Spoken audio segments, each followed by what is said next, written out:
everyone, and welcome to another SheClicks webinar. Today we're hearing from Kim Grant, who is a landscape photographer based in Scotland, and she's going to be talking about connecting with the coast. Now, I just want to remind everyone that this SheClicks webinar is sponsored by Nikon UK, one of the leaders in digital imaging, precision optics, and photo and video capture technologies. Nikon continues to support its own community and beyond with inspiring content from talented female photographers from across the spectrum. For more information, visit nikon.co.uk. So thank you very much to Nikon for sponsoring us. Okay, so hi Kim, how are you? I'm really good, thank you. Yourself? Great, yeah, really good, thank you. Lovely to see you again. Yeah, it's lovely to be invited back. I really appreciate it. Oh, that's great, thank you. Well, we appreciate it too. Okay, so thank you to everybody for coming along to listen to my talk tonight. It's a real honour to be invited back to do some more chatting with SheClicks. It's a wonderful community, and it's great to be invited back. So thank you for taking the time out this evening to come and listen to my talk. Tonight's going to be all about the idea of connecting with the coast through the genre and the art of photography. And I hope that this sort of webinar tonight will give you a few hints and tips to help you with your own coastal photography. But most importantly, I hope that it'll inspire you to get out to the coastline. Whether you live near the coast or are looking for somewhere new to inspire you and to get out with your camera, I hope that tonight will really give you the fuel and motivation to get out there and enjoy things. So if any of you don't know who I am, my name is Kim Grant. I'm an outdoor photographer. I sort of do a mix of landscapes, seascapes, wildlife, and more recently during lockdown, I've discovered sort of the world of macro and close-up photography in nature. So I sort of brand myself as an outdoor photographer now, as opposed to a landscape photographer that I used to, because I just enjoy anything really that involves being out and about in nature. My photography journey all began 11 years ago, and if anybody's interested, I document a lot of my photographic adventures and journeys on YouTube, as well as my other travels around Scotland as well. And more recently, I became a Nikon Z creator and a Nisi brand ambassador, which is a real honour to be recognised by these great brands. And it's also a great thing that I can sort of promote and use when I'm out doing my workshops as well. So tonight's video is all about connecting with the coast. So basically, the coastline is where my photographic journey began. I was brought up in a very small coastal village called Burgh Head here in the northeast of Scotland, and it really inspired me to get out and do my photography. And like I say, it's where it all began for me, and it's one of the subjects that stayed with me from day one, and that I still to this day enjoy photographing as much as the day I picked up my first camera. So the coastline in many ways can be one of the most hostile places for photography. You can really be up against the elements, and every time you go somewhere it can be completely different, which makes being out with your camera and the trips that you go out with incredibly exciting and rewarding. So living in the British Isles means that we're never far away from the coast. After all, living here means, I'm on an island surrounded by other smaller islands. The coastline plays a massive part of our history and heritage here. Whether you enjoy the coastline for leisure, whether you just go to the coast for holidays, or whether you're somebody like me that lives beside the coast and interacts with it on a sort of daily basis, it's a fantastic place that really, defines the British Isles, and therefore it seems in many ways a natural subject matter and place to go for somebody like me to do photography. And as I kind of have already mentioned, photographically, the coastline has endless opportunities, which I'll be going into and showing you all this evening. The topics to be covered in this webinar will begin with the idea or the subject of reading the tides, because the tides play such a massive role in the coastline, allowing you to see different things and create really unique and interesting photographs. We'll then look at the differences between photographing beaches versus rocky shores, because although you kind of have the same sort of concepts, you're often looking for slightly different things depending on what sort of shoreline you decide to go to. I'll do a kind of brief part on composition techniques, just covering a lot of things which I'm sure many of you know already, but just things that you can show, that I can show how I've incorporated these techniques into coastal photography, which will maybe help you think of a couple of different things next time you're out with your camera. Weather, mood and light will then be the next topic, which is a massive, massive part of coastal photography, especially with these wide open grand vistas and horizons that go on forever. The weather and mood can be a fantastic part in your images. I'll then give you some tips that I've learned over the years that will help you create unique images when you're at the coastline. And finally, I'll talk about keeping your gear protected, because unlike many other landscape locations, the coastline, you've got sand, you've got the sea spray, the salt in the air, all that kind of stuff. And it can play havoc in many ways and sort of destroy some of your photography gear. So it's an important part, I think, if you do a lot of coastal photography, to think about how to protect your gear. So we begin with reading the tides. So we're going to start by looking at the difference between high tide and low tide. Now, I like to advocate that you don't need to plan your shoots around the tide. There are some times when you do. For instance, if you were photographing or wanting to photograph, say, a harbour or something where the tide needs to be in order to have the water around it, or you need the tide to be out to see, for instance, rock pools or other interesting foregrounds. But I always say to people, don't let the tide stop you going to the coast and taking photographs. Obviously, there's some areas that it can be dangerous to go at certain tide times, but generally speaking, if you're at a beach or a rocky area, just sort of utilize what's happening, what the conditions are happening, and you can get good shots no matter what the tide level is at.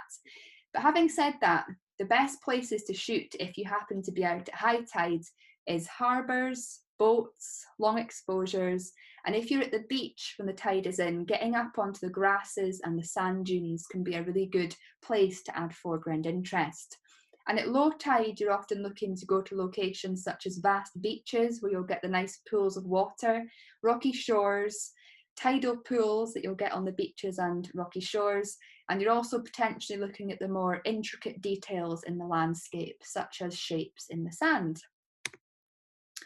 This is an example here of two images that were taken a week apart at exactly the same time of day and at exactly the same location. So the first one was taken at low tide, and as you can see, going to this beach at low tide allowed me to find this really nice S-curve that leads out into the sea. And you've also got the lovely patterns in the sand as well, which wouldn't be around at high tide. And then at high tide, I was really struggling to find any foreground interest or any leading lines or anything on the beach, because there literally was nothing. The tide was right up pretty much at the sand dunes. So getting up into the dunes themselves and photographing the grasses and the sort of man-made paths that go through the dunes just allowed me to get some interesting foreground and leading lines at the same location, but at completely different tide times. So it just shows you how the tide can really dictate what you end up photographing. And if you're somebody who really likes to plan your shoots before you go out, when you're photographing at the coast, checking the tides can be an important part of your photography. But having said that, both of these shoots that I went on, I just wanted to get out for sunrise. This was actually taken the first week that we were allowed back out here in Scotland when lockdown was beginning to lift. And to be honest, I didn't care whether the tide was in or out. I was just so happy to be out with my camera again. So adapting to the tide that I found when I got to the beach allowed me to create these interesting images. High tides can be a really good time to do long exposures. So this is an image here taken at a bay called Findhorn up here in the northeast of Scotland. And you've got these old groins that go out into the sea. And at low tide, these are, there's no water around these at all. But by waiting for the tide to come in and getting a shot of the water around it, allows you to create that really nice long exposure shot.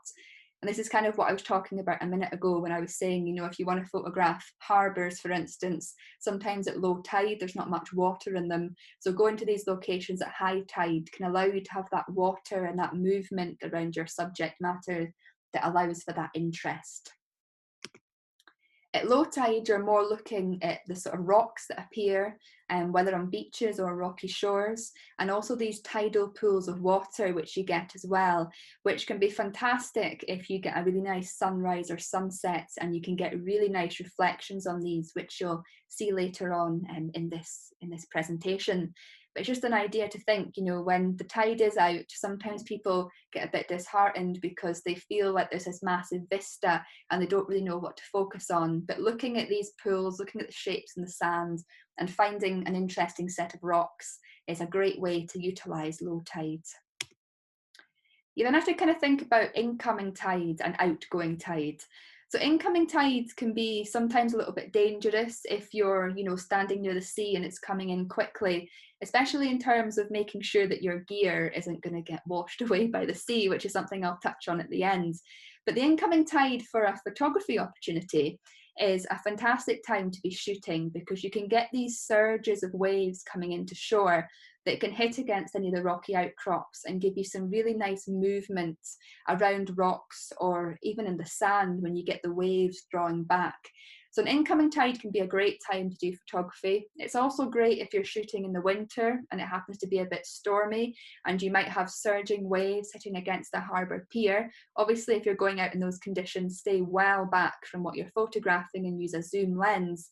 But that coming in of the tide causes the waves to really surge and you'll get those fantastic crashing wave shots, which is just something to consider if this is a type of photography that you're interested in doing. And then you've got the receding tides.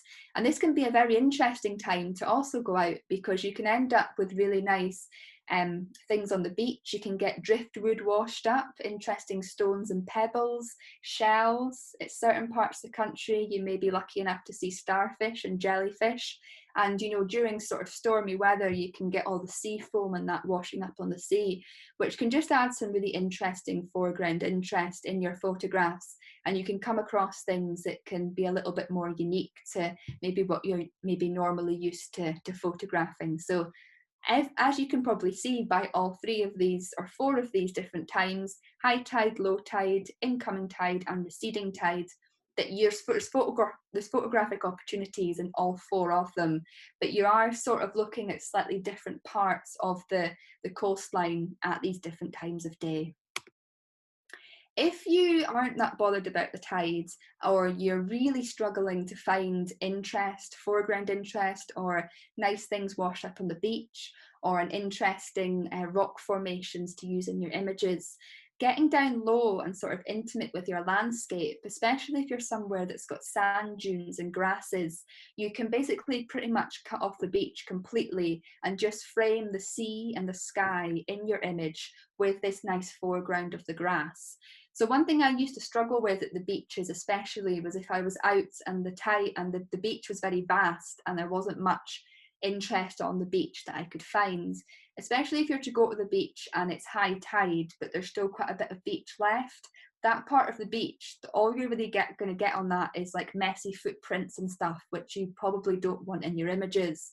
So going up to the sand dunes and getting down low, getting rid of all of that mess, but framing the sea and the sky in your photograph is a really good way to make the most of these opportunities when you're struggling to find anything else in the scene. So don't be afraid to change sort of your position. One thing I always say when I'm teaching workshops to people is we all see the world from eye level, and sometimes, especially like when you're doing landscape, sometimes shooting from eye level can be fantastic. It doesn't matter too much, but actually if you lower yourself down to near the ground, or even find a vantage point that gets you up high, you're getting unique images and unique vantage points that sort of the average person walking along the beach wouldn't think to look at, which can get you those really interesting images. And also, if you're struggling to find interest at the coastline, zoom into the sky and the horizon, especially around sunset or sunrise, when you've got those beautiful colours and orange glows. It's always good to try and have something else in your frame. Like in this shot here, we've got two gulls flying into the scene. But if you're shooting somewhere and you've got a boat silhouetted on the horizon, for instance, this is allowing you to cut all the sea, all the beach, all the rocks, everything out of your image, and focus in on just something of interest without having to think too much about sort of a composition or what the tide is doing. So we're now going to look about beaches versus rocky shores and just sort of the things to consider if you're photographing in each of these locations. So beaches are really good because you have these two complete contrasts when it comes to the beach. Now, many people associate beaches with peace, tranquility, and sort of family holidays, But also if you're to go to the beach on a stormy day or in the winter, you can get this incredible moody skies, a lot of atmosphere. It's this vast space which allows you to create quite minimalist and dramatic photographs. And the beach is also exposed to the elements. You know, if you're out on a very big, vast beach in windy conditions, for instance, you know, you're really up against it and you can get some really interesting moody images. So because you've got these two complete contrasts with the beach, it means, you know, you can go back to the same beach several times a year and come away with completely different images. Also, the great thing about photographing beaches is you've got the sand, the grasses, you've got materials washed up, as I mentioned a minute ago, and a lot of interesting shapes and everything that goes on with this. And a rocky shore, in contrast to this, you've got often more to consider because you've got a lot of rock pools, a lot of rough and jagged areas. It can be quite hard sometimes to hone in on one or two things to create an interesting composition, interesting image. But it can also be one of these places where if you're very sort of creative, you can find some really interesting rock shapes and formations to add, you know, interest and depth to your image.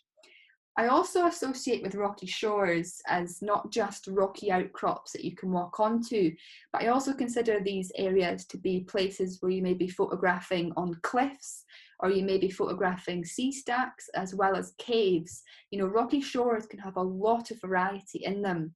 And just like when you're photographing patterns in the sand at the beach, at rocky shores, you're looking for patterns in the rocks, textures and shapes within them. So this image here, I've put into here to show you this idea that beaches can be very vast. Now this photograph was taken at high tides, so as you can imagine, the beach can be a lot bigger at low tides.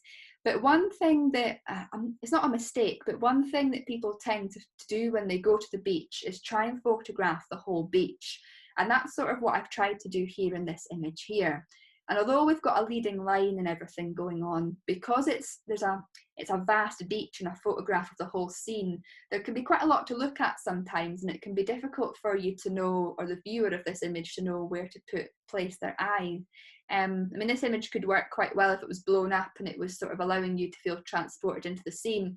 But often when you're photographing the whole beach, you can put too much in your frame and it can be quite difficult to know what to look at. So sort of ways around this is trying to focus in on the details. So, you know, sometimes you'll walk on the beach and there'll be these beautiful shapes in the sands, or here there happened to be some grass that, you know, a few days previous there'd been a lot of wind and it had blown a lot of the sand over the grasses, and you had these interesting grasses popping out of the sand. It's just something that's not always there and not always visible, and it's just allowing, you know, focusing in on that detail gives the viewer something to look at and something to place their eye on. And it also stops you photographing this vast beach with so much going on. You know, looking at the intricate details and one or two things can be a really good way to get a unique image at the beach. Incoming crashing waves is something else you may want to consider photographing at the beach, especially if you're struggling to find any foreground interest or anything interesting washed up on the beach.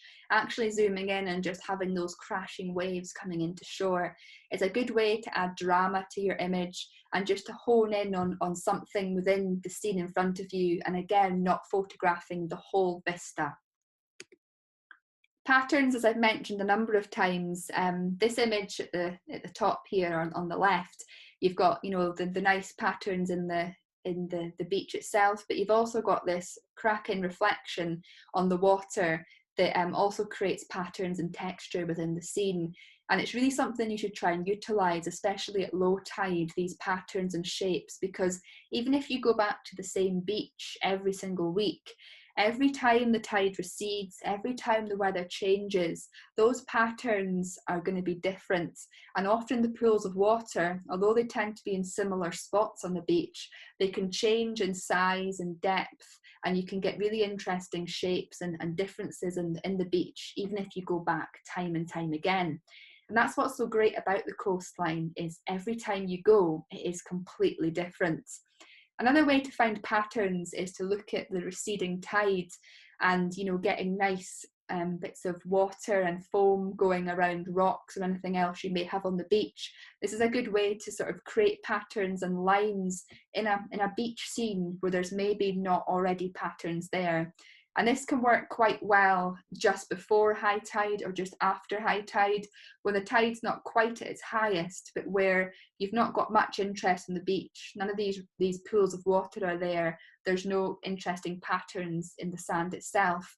But by utilising any rocks or anything that is at high tide, you're getting these swirls of water leading back out to sea, which can be really, really interesting. Also think about exploring the dune system and everything else. You know, again, when people tend to go to the beaches, they tend to go straight down to the beach and spend their whole time photographing the beach itself. But actually the dune systems and the grasses and everything else you may have to walk through to get to the beach can also tell a fantastic story and allow you to find interest and a slightly more unique image. And here, you know, we've got this old fence line leading across the image, as well as a sort of interesting S-curve where the end of the sand dune meets the beach. And it's just allowing for a slightly unique take on a coastline where the majority of people would go straight down to the beach. So a tip is, if you're struggling with the beach itself, take a few steps back and see what you can discover in the dunes and even further back than that. And also think about photographing your journey to the beach itself. You know, often beaches can be places which have interesting things like these old pathways that lead down into the sand dunes and then onto the beach. You can have lovely wooden huts, beach huts, all that kind of thing around the coastline itself, which aren't necessarily the beach. But just think about your whole journey. You know, if you're parked at a car park and you have to walk a wee bit to get to the beach, there can be so much interest along the way, which again, many people maybe walk past and don't consider photographing, but these can be just as interesting as getting to the beach itself. So now we look at rocky shores and see sort of how what you photograph differs slightly from a beach scene.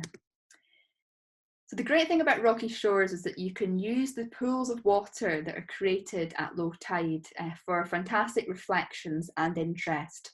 I did mention a wee while ago that it can sometimes be quite difficult to find these. So sometimes when you're greeted with a large rocky shore, you know, it can be quite overwhelming and you can be unsure what direction to walk in. It can be difficult sometimes to pick out one or two pools or one or two rocks to include in your image. But in fact, providing you get there early and you've got time to explore, it can be a great place to find these pools of water which can act as, like I say, these fantastic reflections at sunset or sunrise. And also, if you scout out a location in advance, you know, generally speaking, rocky areas don't change as much as beaches.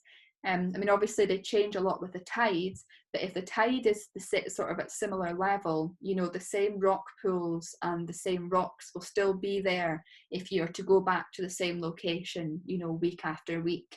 And really taking the time to get to know these rocky shores can really allow you to find the places that you want to shoot. So in many ways, rocky shores are less predictable, but there can be a lot more to look at, which can in some ways make them a little bit more challenging. Just like when you're at the beach and you're looking for patterns in the sand, when it comes to rocky areas, consider looking for patterns and textures in the rocks themselves.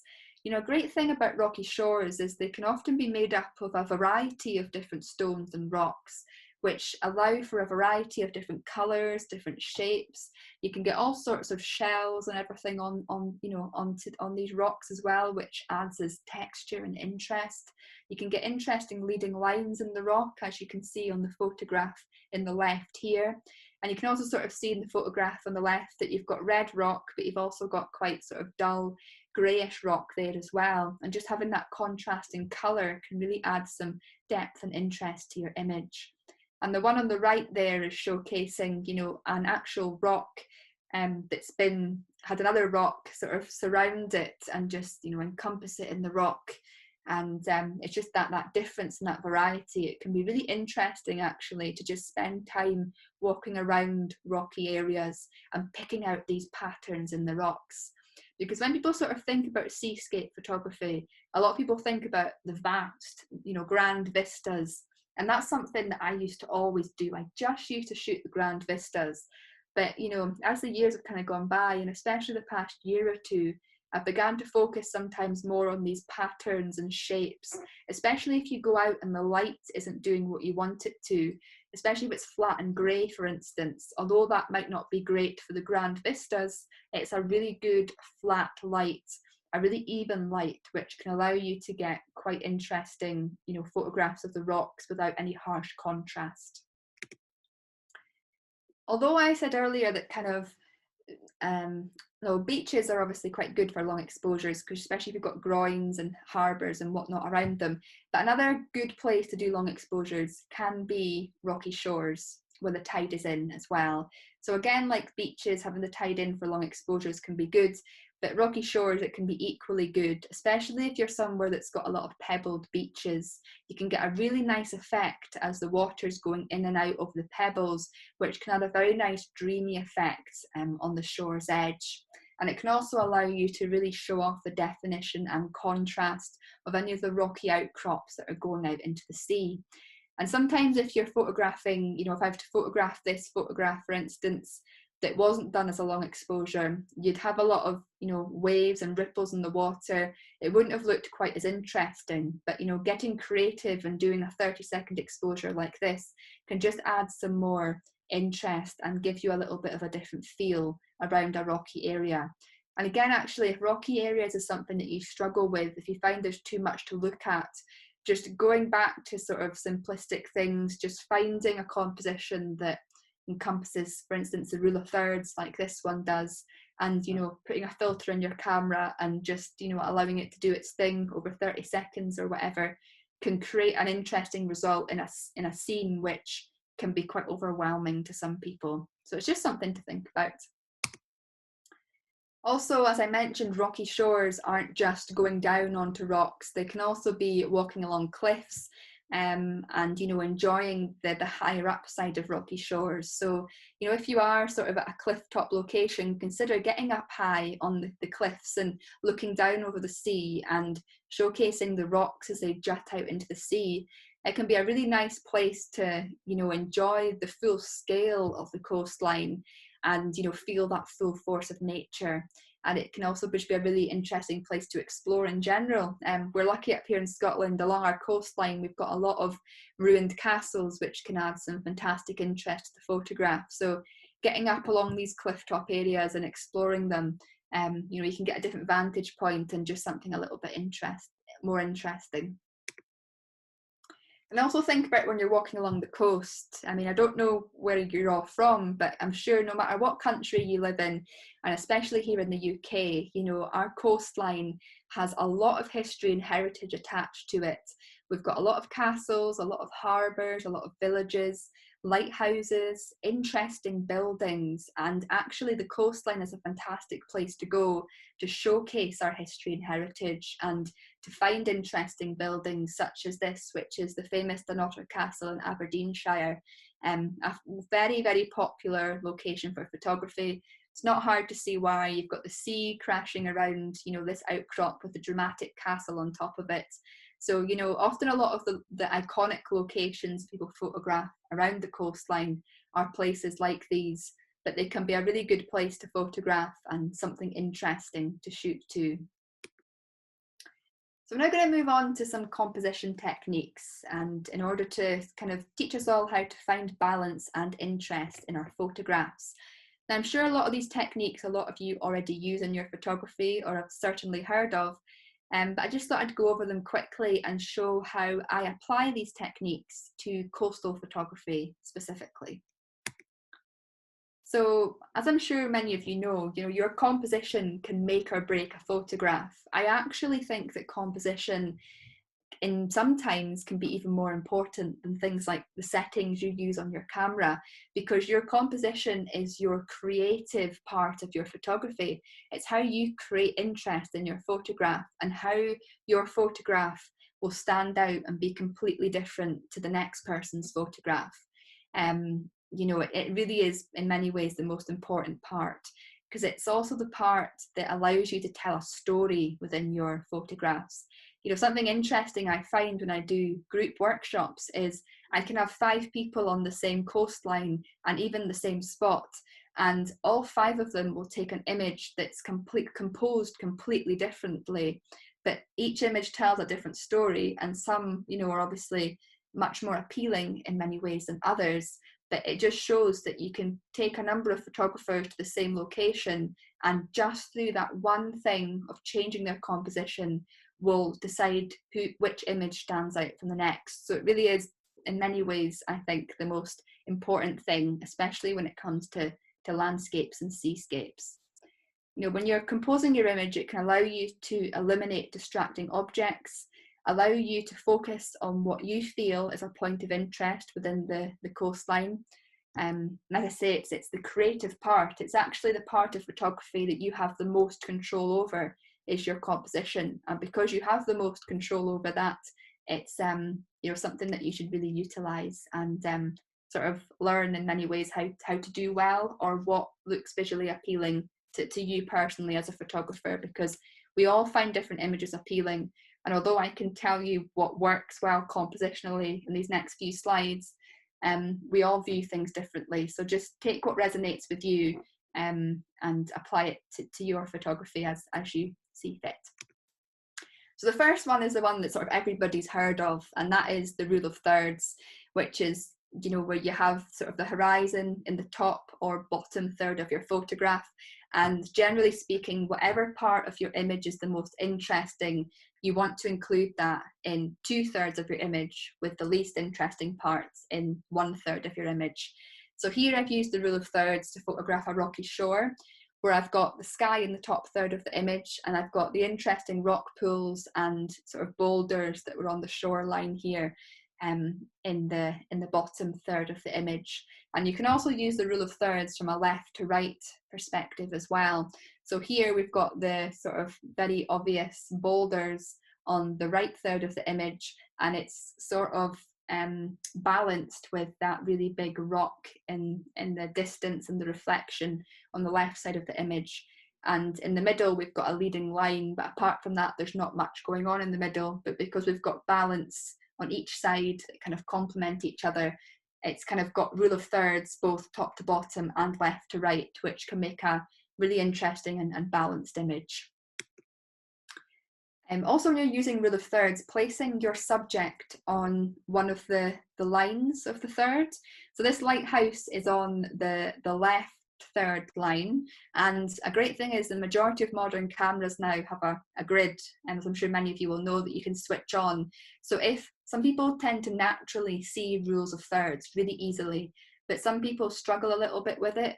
But if you have this grid up on the back of your camera, it can allow you to put your subject slap bang on the line and show your horizon is slap bang on the line, or your other subject matter. So this image here is showing that, you know, I'm not talking in this image about the horizon, I'm talking about the lighthouse being on the left third of the photograph. And it just allows for a slightly more visually appealing image. And because you've got the waves coming in from the right and the lighthouse on the left, it's a more balanced image in many ways. If I'd had the lighthouse in the centre of this image, I would have had incoming waves on the right and pretty much nothing on the left.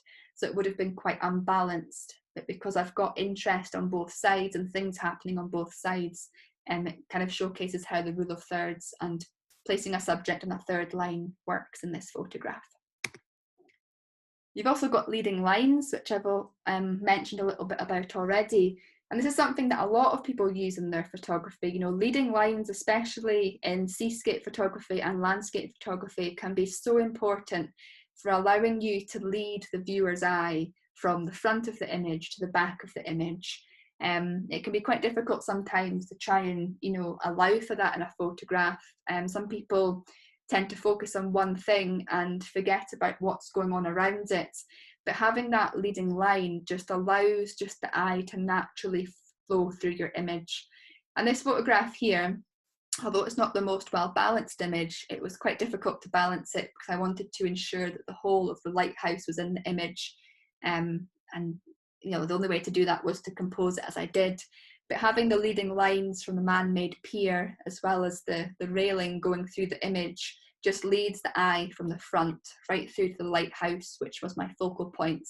But, you know, if you're photographing at the beach, you can do this with so many different things. You know, if you've got like a subject matter, say some driftwood, you can use that as a leading line going into the sea. If you're photographing a rocky shore, you can use the lines and the rocks to lead the viewer's eye into the sea. There's all sorts of things you can use or find in a landscape to create these leading lines. But it's a really good visual tool just to keep the viewer's eye interested in the whole image. Symmetry is another important thing, especially when you're photographing coastal locations and shooting something like a beach hat, for instance. This coastline that I shot this beach hat on, there's about 10 beach hats along the shore.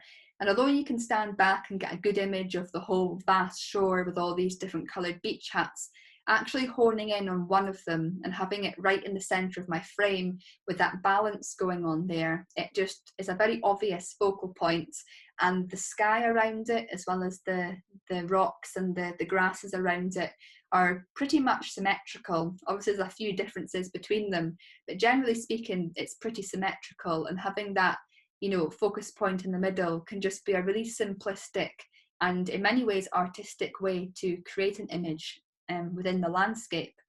You often find in a lot of landscapes it can be quite difficult to find this simplicity because there can be so much going on. But often at the coastline, because you've got a beach, which if there's not too much on it can look the same the whole way along. You can have grasses which look very similar the whole way along.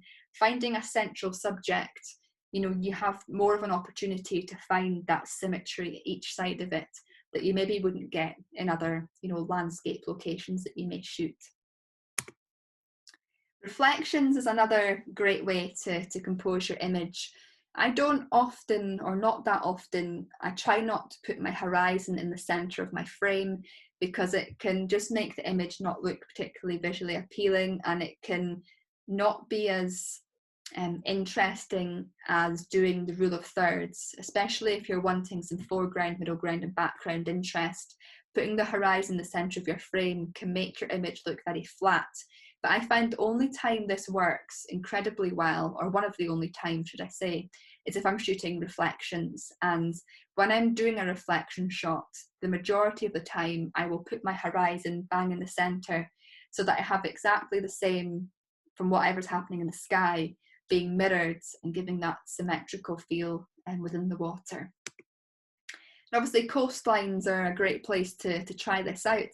As I was saying earlier, at low tide you can be left with these incredible pools of water, which at sunset, because they're so still and they're not part of the sea anymore, they're just these, you know, pools of water left behind, they can be fantastic for reflection shots, especially on a still morning or evening.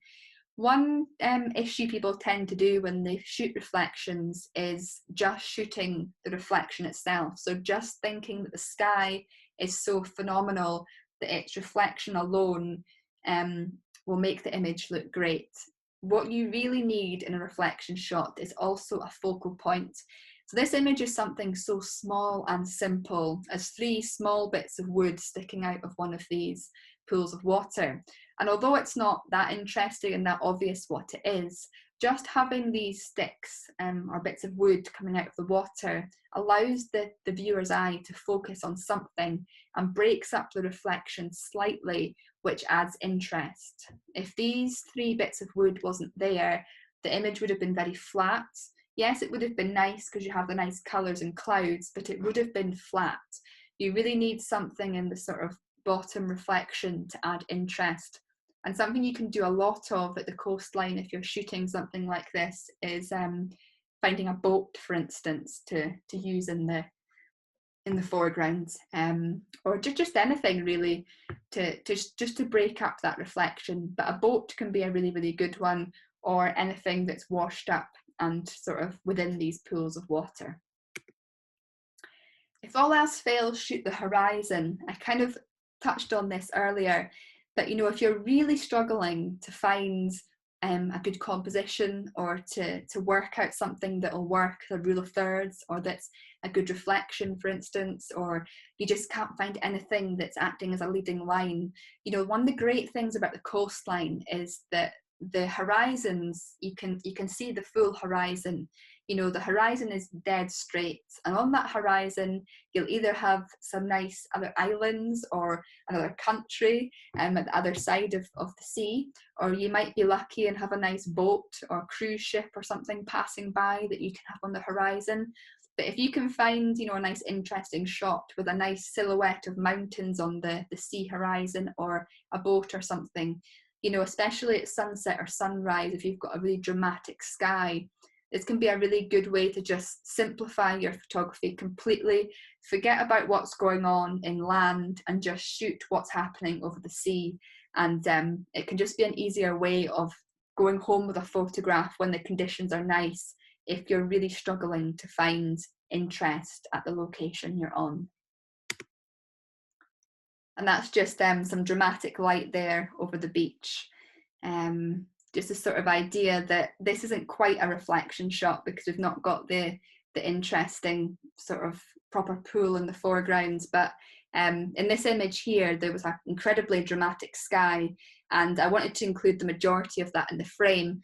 But sometimes using the rule of thirds can be a bit difficult in some photographs. And what I mean by this one is you'll see under the lighthouse, there's the reflection of the lighthouse, the shadow going through the beach. And I tried to compose this as a sort of rule of thirds, showcasing these really big dramatic clouds, but having that reflection just didn't work very well. So this is one of these sort of one-off images where I've had to position the horizon in a spot that I wasn't particularly happy with.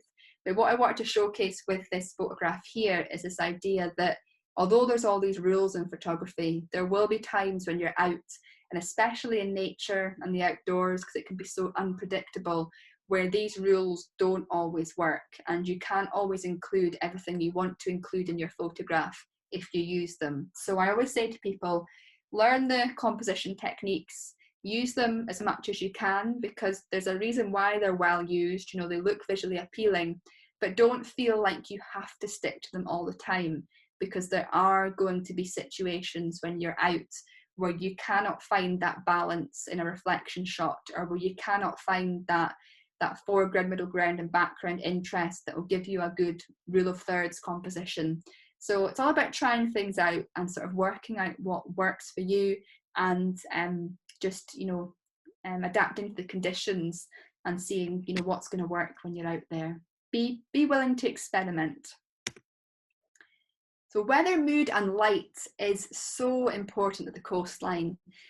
I mean, in terms of any outdoor photography, you know, the weather, mood and light is incredibly important. Of course it is. But one of the great things about the coastline is because you have these vast open landscapes, you can see weather fronts coming in. You can often predict the weather better at the coastline than you can inland, where your horizons may be obscured by trees or mountains. You know, there could be a big storm coming or a rain shower coming, but you don't necessarily see it because there's so much obscuring your view.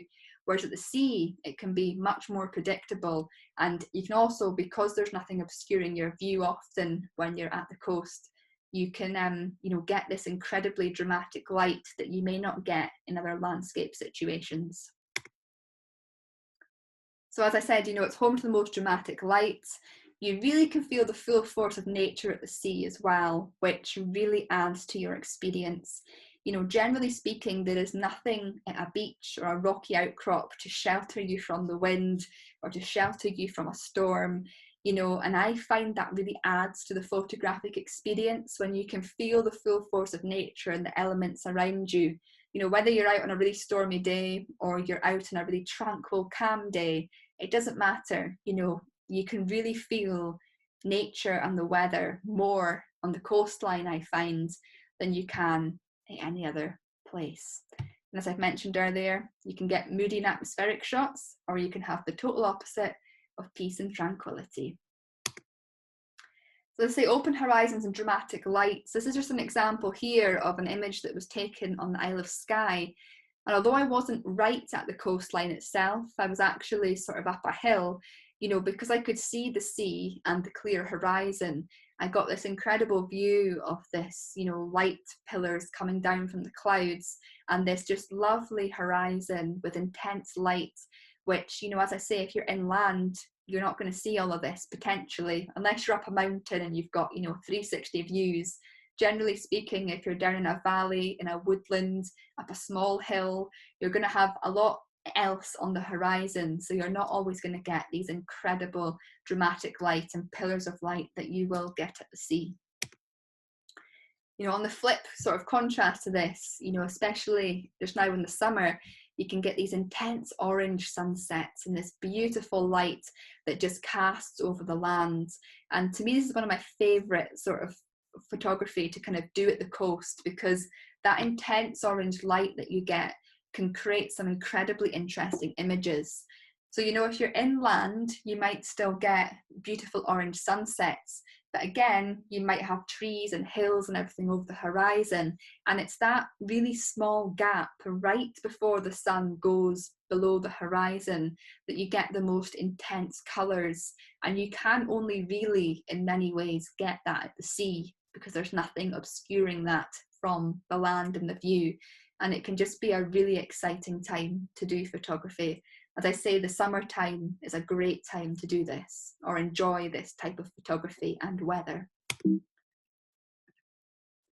And also the sea can be like paradise to many people. You know, many people go to the sea to relax and unwind. And if you're there and it's a nice, you know, nice tranquil sunset, you know, make the most of this and just, you know, enjoy the scene before you. You know, you have to think, I think, when you're at the beach, what kind of mood, or the seaside, what kind of mood you're wanting to depict.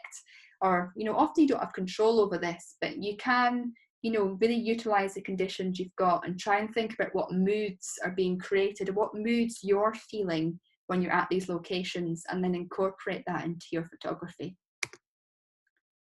Another great thing I love about the coastline is sometimes once the sun is set, you get these lovely soft pastel colours. And especially in the autumn and winter, this can be some of the most, you know, the times of the year when you get this the most. They often say that the autumn and winter is when you get the best sunsets and sunrises, just because of the sort of angle the sun is in the sky and the temperature and everything as well. And again, if you're by the sea and you've got nothing sort of obscuring the horizon, you know, obviously here we've got some cliffs, but you can see to the right of those cliffs that you've got the sort of beautiful pastel-y colours and some other interesting pastel-y clouds above it. And this can just add, you know, that light that sometimes you don't often get in other locations can just be, you know, a fantastic thing to photograph. And it's a good spot for me to remind people, you know, if you're out photographing the sunset, for instance, make sure you stay out for an hour afterwards, because that can be when some of the most interesting colours arise in the landscape. And especially if the sunset, you know, there's a lot of cloud on the horizon. Once the sun has set, some of that cloud above the horizon can light up these beautiful colours, and they're really, really prominent at the coastline. You also get in fleeting, intense light at the coast. This image here was taken actually midday during very stormy weather. As you can see, there's a lot of swell in the sea, and we've got those dramatic sort of stormy clouds on the background there. And out of nowhere, there was a break in the clouds, and I got this lovely sunlight that came through the beach, which added a lot of highlights and shadows and contrast to the scene, and also illuminated the colours of the beach huts and the people walking past. So this is something you can get a lot of at the coastline, especially in windy days when the clouds are moving fast. You can get these incredible fleeting light, and it can actually mean that you can go to these locations at any time of the day and come home with some interesting photographs, because that light is changing so fast and it can be so intense. It's a really exciting time to get out and do photography. And these images here are just to showcase to you what a difference light can make. So these photographs were taken a few weeks ago, and they were taken 20 minutes apart from each other. So the one on the left was taken with the orange glow hitting the pier, literally about 5-10 minutes before the sun completely went below the horizon. And as you can see in this photograph, we've got lovely orange light, adds a lot of contrast to the image, and it's just a really sort of intense and vibrant photograph. But literally, like I said, 20 minutes later, once the sun had set, we started getting these really nice purple and pink pastel-y colours in the sky. And the feel of the photograph on the right is just completely different to the one on the left. I personally can't work out which one I like the best. They're just both so different, but they really showcase how the light can make a massive difference to your photographs. And just waiting until after the sunset, sometimes you can get these lovely colours. It just also shows sometimes that actually staying in the same spot and photographing the same image over a duration of a sunset or a sunrise can create completely different results, and it can often be worth staying out and taking a number of images and seeing which one works best for you. And if you're out shooting in flat, dull light, a great way to utilise this is to convert to black and white.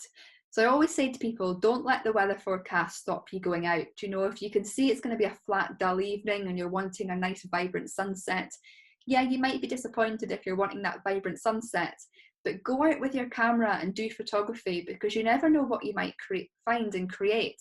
It's a great time to practice your composition, for instance. You might not get the light you want, but you can practice other aspects of photography. And converting images to black and white, especially in flat, dull light, can really revive them. You often don't have really harsh highlights and dark shadows if it's flat, dull light, but by converting it to black and white, it really gives some punch to those darker parts of the photo and adds highlights to those lighter parts. And until a few years ago, I never did black and white photography because I was all about the colours and the sunsets and the sunrises. But you'd go home more times and not disappointed because you didn't get those vibrant colours you wanted. So when I started converting some of my images to black and white, I started falling in love with times of the day that I didn't before. And it's just a great way to make the most of what light you have and still go home with some interesting images.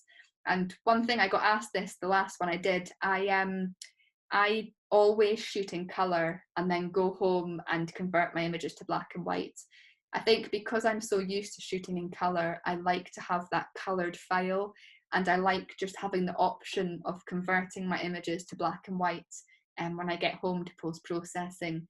I think it's good also because sometimes you can look at your photographs at the back of your camera and you can be disappointed with them, but then you go home and put them on the computer and it can give you a whole new lease of life. So I always like my photographs to be shot in colour, but I like the option to convert them in black and white later. Also, when you're looking at sort of the weather and the light at the seaside, look at the light and the tones on the water. Don't just think about what's going on in the sky or sort of in your immediate landscape. The great thing about water, and especially moving water, like waves coming into shore, is the scene in front of you is changing every single second. Every wave that comes in is slightly different. It's breaking at different points. It's coming in different intensities. Here you can see, the waves in the distance are breaking. You've got a lot of sea spray coming off of them. And then the waves in the forefront have got quite a lot of contrast and sort of a lot of texture to them.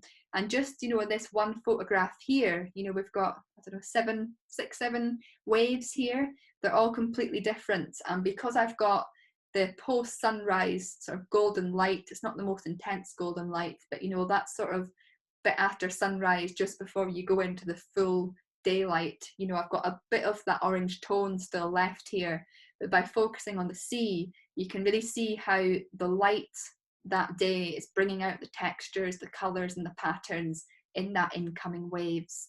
So think about what's moving in your scene, and when you're at the beach or the seaside, the water, generally speaking, unless it's a really calm day, is moving, and it can allow you to create interesting images because no two scenes before you is going to be the same. So we now move on to tips to creating unique images. So how can you stand out? How can your images stand out when you're photographing the coastline? Now, this is just a few things that I've sort of learnt over the years of photographing the coast, and you can apply this to any sort of genre of photography. But it's just something to think about, and something that I've been thinking about a lot more recently in my own work, trying to sort of work out how I can stand out a little bit more and not take this, similar images or iconic images everybody takes, trying to find something that little bit more unique. The first thing I like to say to people is to make the most of seasonal highlights. Now, one of the great things about the coastline is, especially in the spring and early summer, you can get fantastic coastal flowers, beautiful pinks and purples growing out along the coastline. And up here, where I live, you get a lot of these gorse bushes which line the coastline with this fantastic intense yellows, which you only really get for about 6 to 8 weeks, and then they're kind of gone for the season. So actually including these in your photographs is allowing you to take unique images that, you know, obviously other people are going to be shooting this as well, but if you can utilize what isn't always there the whole year round, it's when you're going to get those interesting shots. And the coastal flowers is one of the main things I find along the coastline. You know, it's like if you're shooting anywhere, if you're shooting woodland, you know, you want to utilize the autumn colors or the bluebells and snowdrops and that in the springtime. You know, the same can go for the coastal photography. Look at the flowers and the seasonal highlights, things that are going on that aren't there all year round, and it can really allow you to just capture something that little bit different. So make the most of what's not always there. This is sort of what I touched on a second ago, but what this slide is showing specifically is the sky. Now, the sky is never the same. You know, I photographed a lot of sunsets over the years, and yes, some sunsets are very similar, but if you have some clouds in the sky, every single sunset you photograph or sunrise you photograph is completely different. And this is something that you should really try and utilize in your photography, especially at the coastline, because you have these grand vistas and often unobscured horizons. You can get a really good sort of ground to, you know, really high in the sky view of the clouds, the colors and everything that goes on. So include this as much as possible in your photographs, because this is where you're going to find that uniqueness. You know, you might get the same photograph of an iconic location and look at 200 photographs, and a lot of them are the same because they've been shot during the day. There's not much interest going on, unless they're shot in stormy weather and there's a rainbow, for instance. A lot of them will look the same. But if you go to that location at sunrise or sunset and you're lucky enough to have interesting clouds and colours, your image is going to be completely different, especially if you've included a lot of that in your photograph. So it's just something to be aware of. And the same as I mentioned with the crashing waves a minute ago, you know, waves are always different. They're always coming and going, always different intensities. So really use this in your photography and it'll allow you to get those unique images.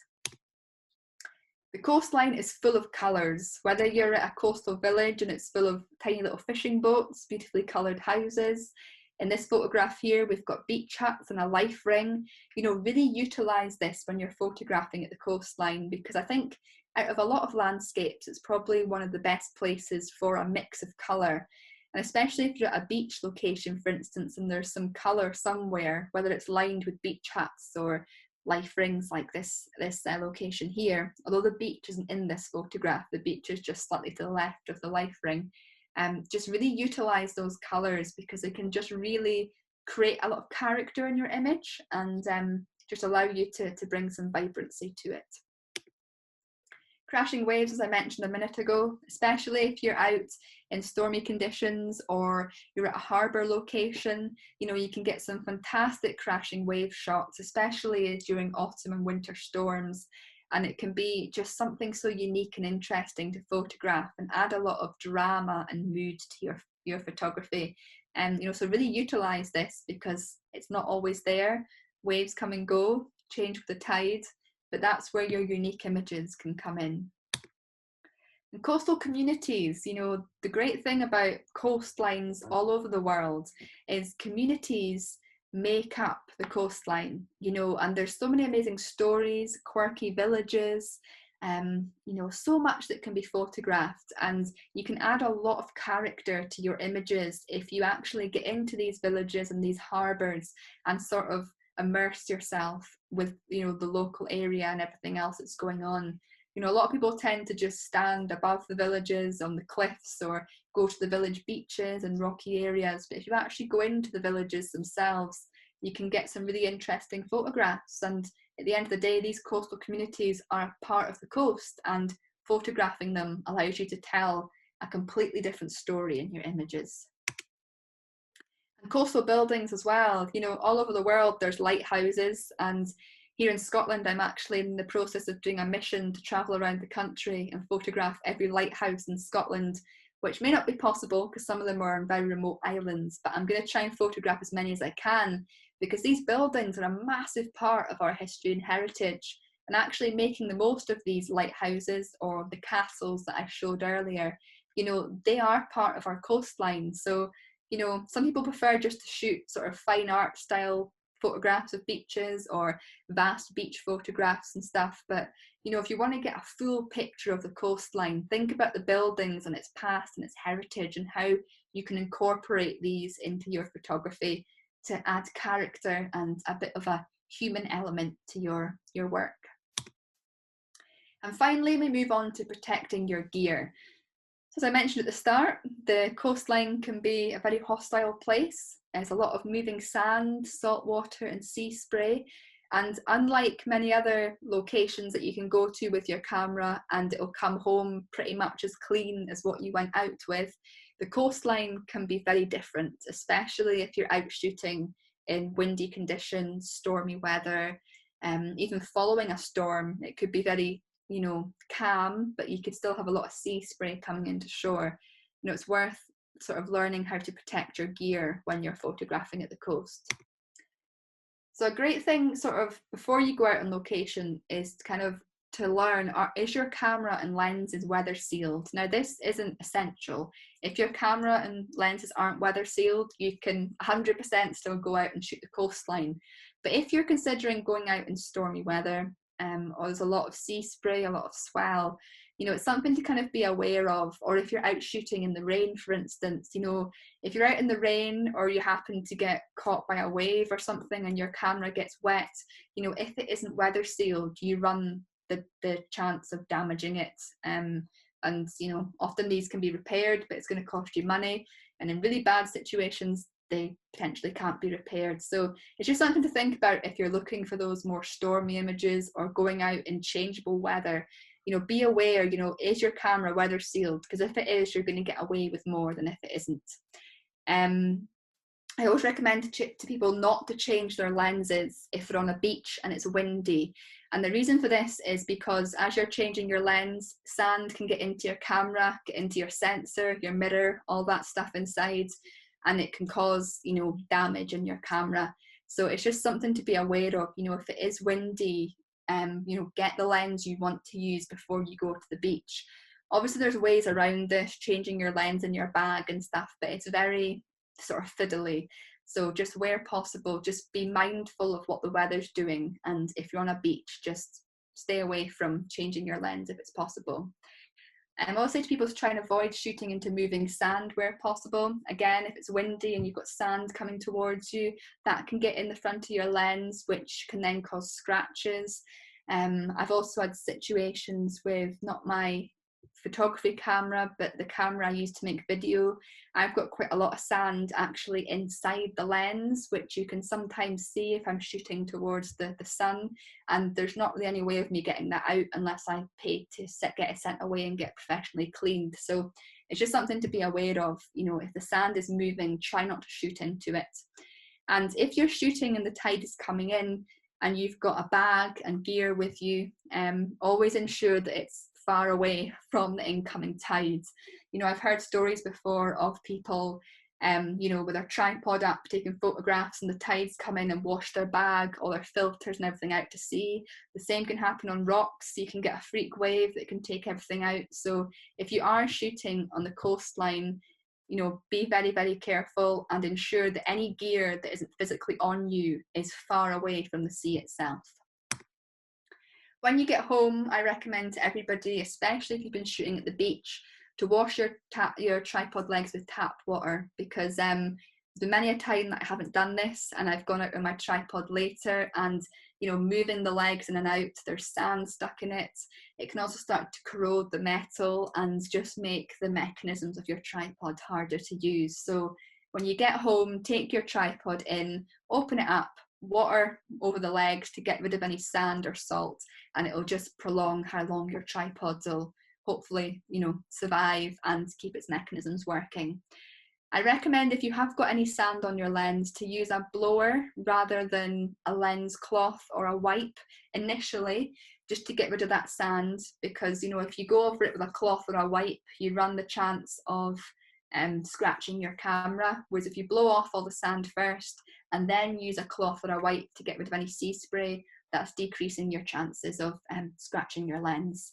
If you use filters, and again your lenses, make sure you clean them when you get home, because you'd be surprised actually how much sea spray and salt gets onto any glass that you are using. And the same with your camera. I know some people that will gently wipe their camera down when they get home just to get rid of any salt or anything that may be on it. But especially for your glass stuff, you know, your lenses and your filters, you know, you can end up with a lot of sea spray and film on them, which you really want to kind of get off. And lastly, empty your whole bag, turn it upside down and shake it to remove sand. Last thing you want is to go out to another location a few days later, realise there's sand in your bag and get it in your camera. Again, you'll be surprised, especially in the wind, how much sand can actually get into your camera bag if you're opening it to get filters and stuff out. So just a few things to consider there, because photographing the coast is incredibly fun, really, really enjoyable, very dynamic. But, you know, your gear can take a real battering, so just be aware of this. So there we go. Thank you all very much for listening tonight, and I hope you've all learnt something. And if anybody's got any questions, I'd be more than happy to answer them. Hi Kim, that was great. Really inspiring images and some great tips there. We do have some questions. Mm-hmm. I will start with some in the Q&A box. So let's go to the top.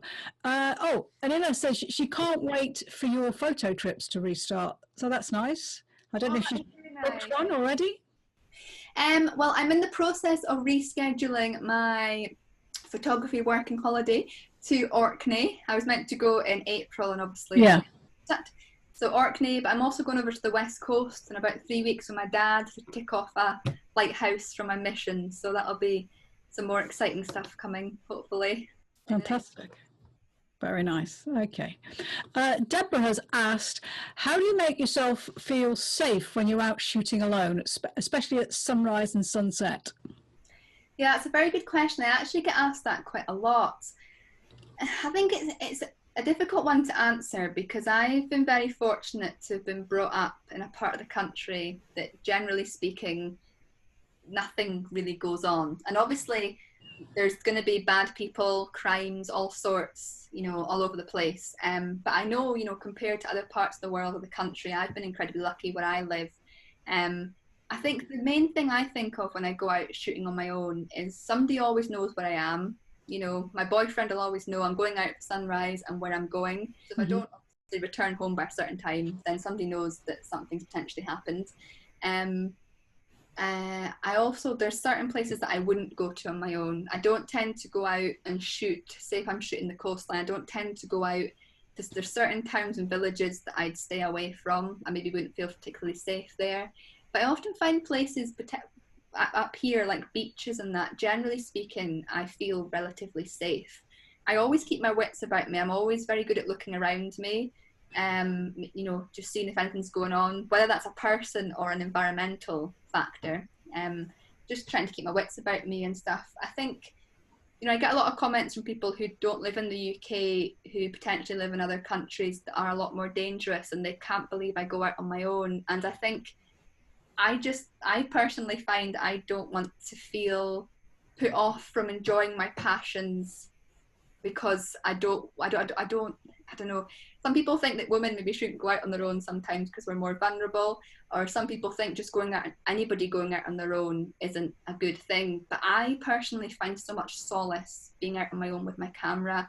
And I mean, it may be quite a naive thing to think, but I don't want, you know, to be scared, for instance, to stop me going out. Yeah. It's all about being safe. Make sure somebody knows where you are. You pick your locations wisely. I tend to only go out places on my own if it's somewhere I know well. If I'm traveling around the country, going to different places, I always tend to, where possible, have a friend or somebody with me. So yeah, it's all about sort of where you personally would feel safe. And the places that you go to, have you always got a phone signal or not necessarily? 90% of the time, yeah. Hmm. Again, very, very lucky. There are parts of the Highlands where I wouldn't have a phone signal, but generally speaking, I normally have somebody with me if I'm away on a trip. It tends to often be my local region that I would be out on my own. But yeah, the majority of the time, pretty much everywhere I go has a phone signal. Yeah. Yeah.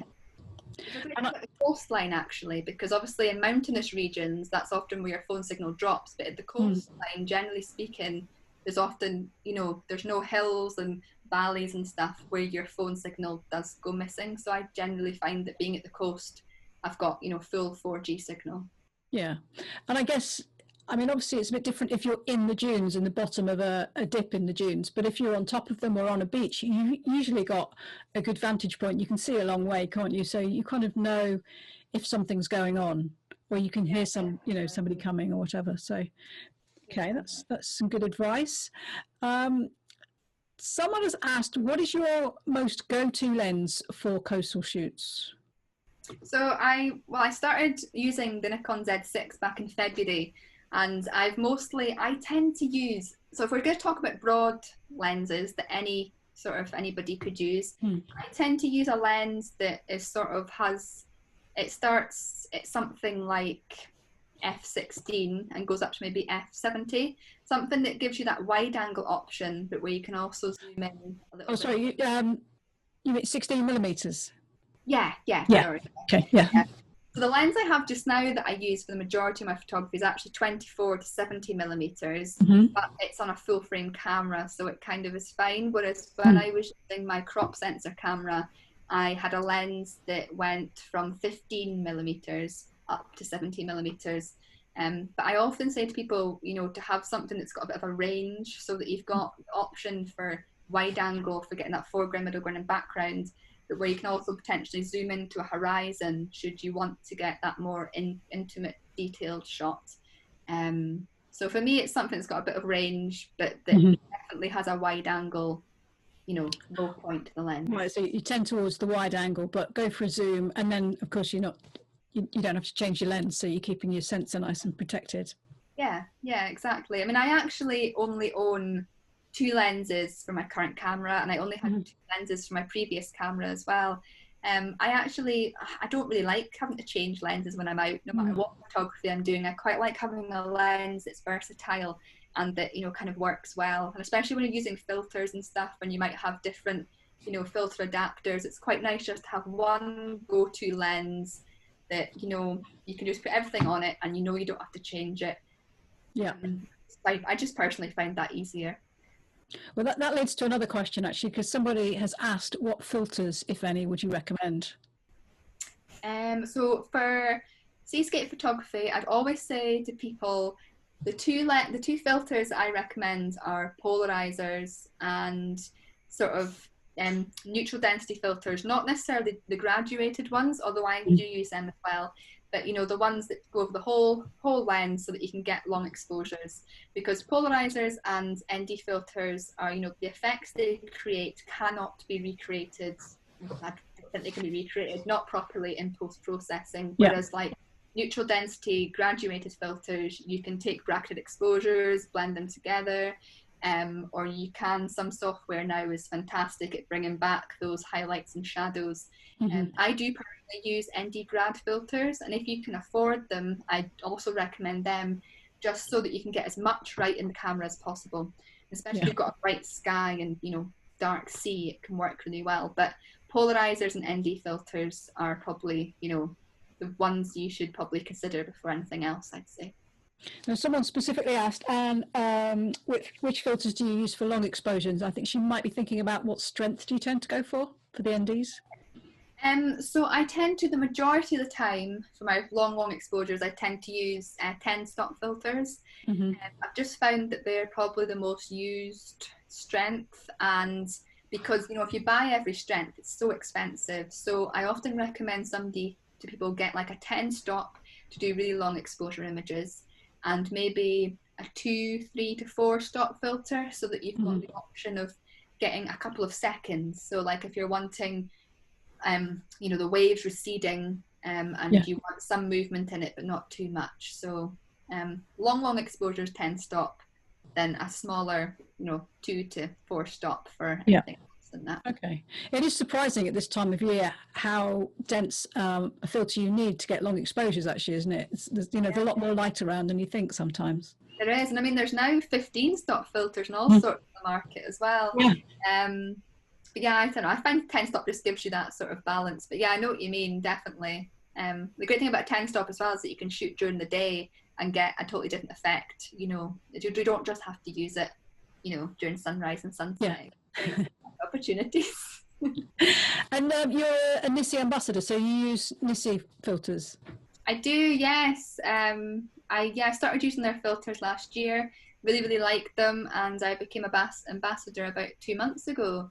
I just find their glasses incredible quality, and I've never had an issue with the filters, and I just think the quality is really good. I mean, they are on the more expensive end of filter brands, but if you want quality and you want good quality glass, I find them incredible filters. They're really good. Great. Well, congratulations on the ambassadorship as well. So Susan has asked, we're staying with Kit. What camera do you use and what's your favourite lens? So you've kind of covered the lens, but she's also a Nikon user. So at the moment I'm using the Nikon Z6. I started using that back in February. Before then I was using the Nikon D7100, which until I got the Z6 I'd been using for 7 years. Absolutely love the camera. It's not the 7100 isn't a full frame, it's a crop sensor. It's the best crop sensor I could have got at the time without going full frame. But the moment I'm using the Z6 and I absolutely love it, to have gone from crop sensor to full frame as well as DSLR to mirrorless. I'm loving the experience, but I still use my DSLR sometimes. So yeah, that's what I'm using just now. I think last time we'd spoken, you just got the Z6, so you were just starting to get to grips with it. So obviously you've settled into it now.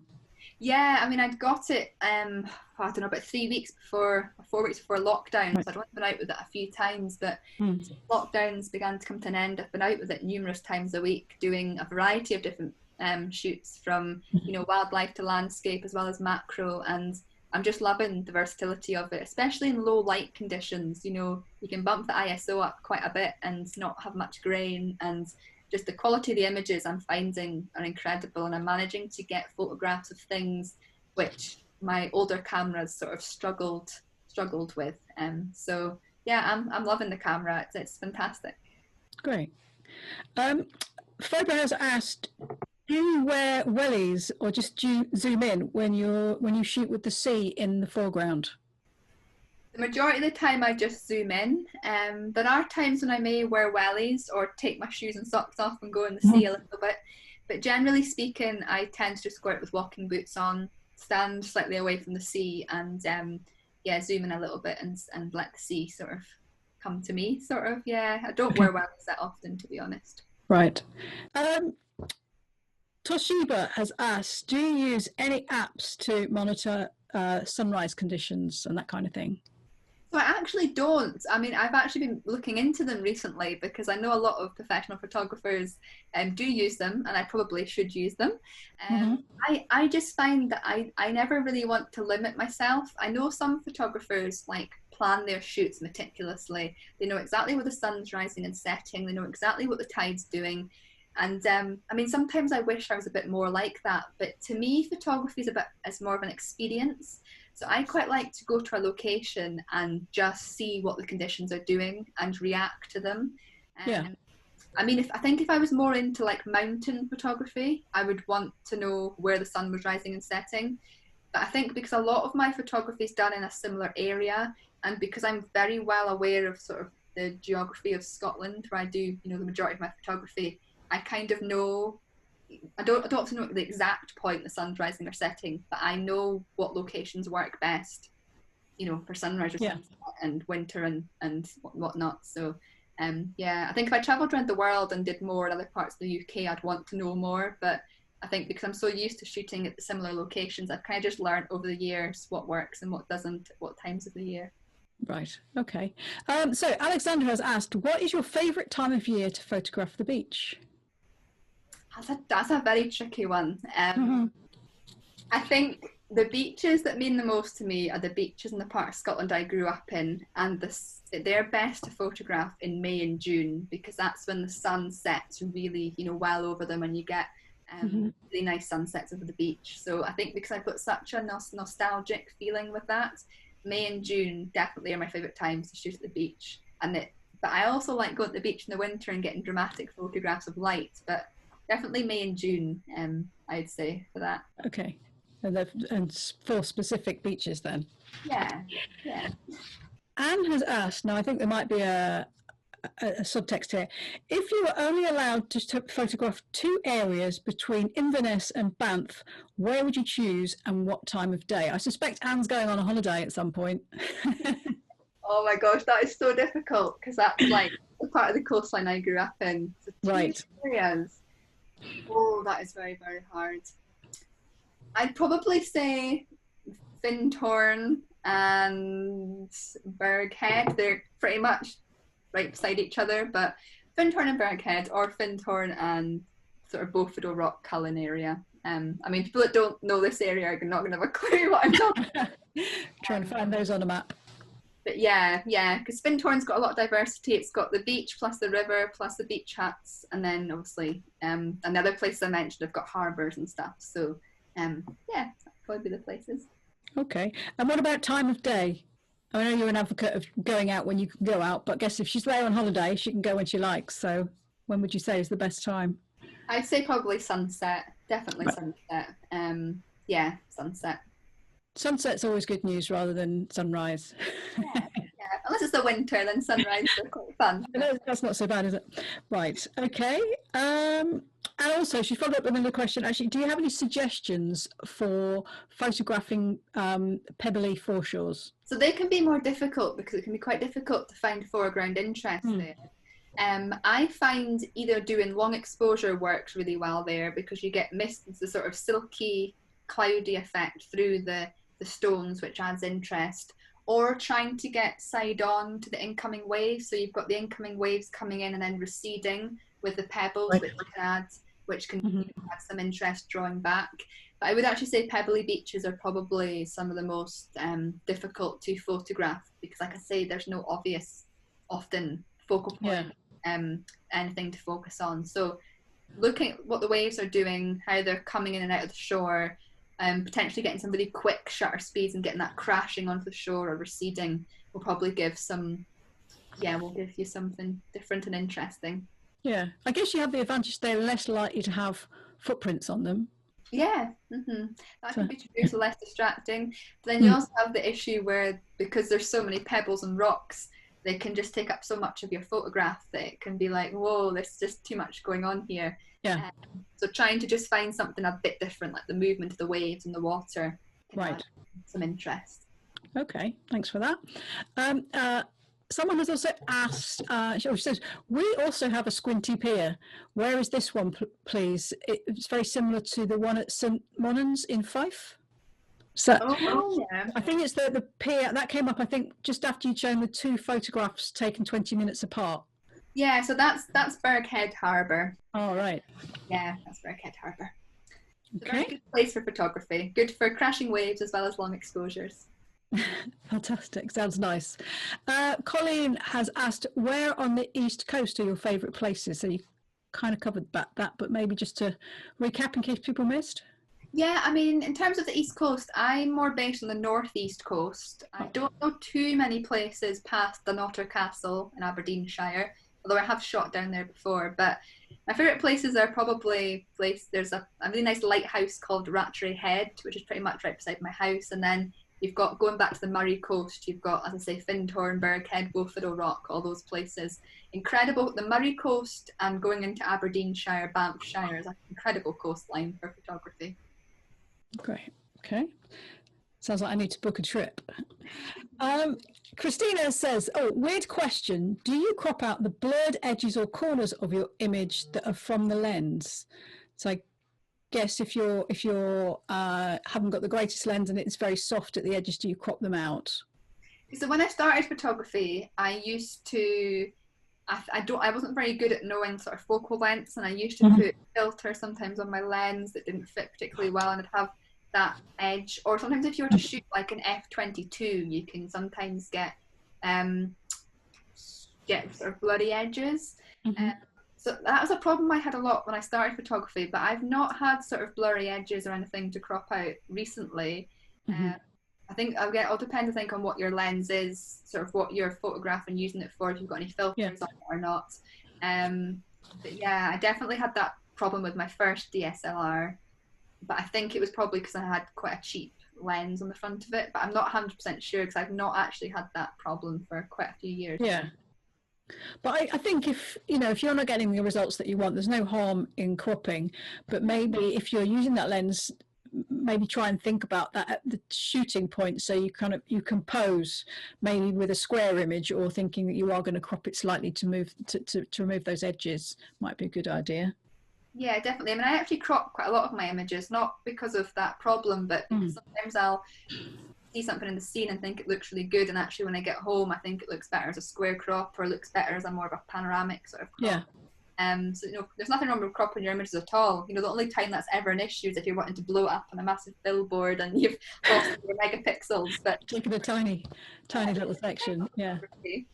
Crop away. It's a good way to learn actually about composition and about what works and framing and stuff. And the more you do it, the more you can kind of actually do it right in camera. And Anne has asked, do you do much post-processing, and what software do you use? So I use Lightroom for my post-processing. I did try Luminar a few years ago, and it was pretty good, but I just use Lightroom because I get the package with all my video editing software. I don't do too much post-processing, to be honest. I shoot in RAW, so I do have to do a bit of contrast, a bit of saturation and all that kind of stuff, but I try and keep it as minimal as possible. The more I do photography, the more I can get the camera right, the photograph right in camera, and the less time I'm spending on post-processing. But sometimes you are shooting in really difficult light conditions and you have to do quite a bit of post-processing to get that back. But the majority of the time I do very minimal editing where possible. Right, well, that's the rest of our questions. So thank you very much for your presentation and for going through all those questions, giving some great answers. I think, judging by the comments that I've seen, everyone's found it very inspiring, and I think we're all raring to go to the coast now. Fantastic. That was nice. So I'm glad I achieved it. Excellent. Okay, well, thank you very much. Thank you very much. Bye.